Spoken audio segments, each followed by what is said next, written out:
નાસ્તો થઈ ગયો? તમે નાસ્તો મને એકે આપ્યો તો? એમ નહીં, તમે નાસ્તો મને એકે આપ્યો ને એને એક્ટિવિટી આવી તો તમે કે નીતિન સાહેબ એક્ટિવિટીમાં લઈ જાઓ. હવે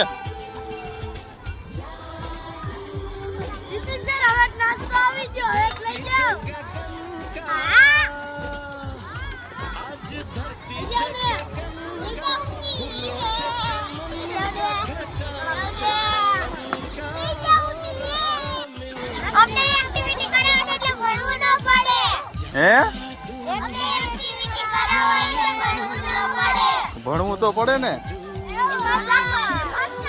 નો મજા આવે તો મજા છે.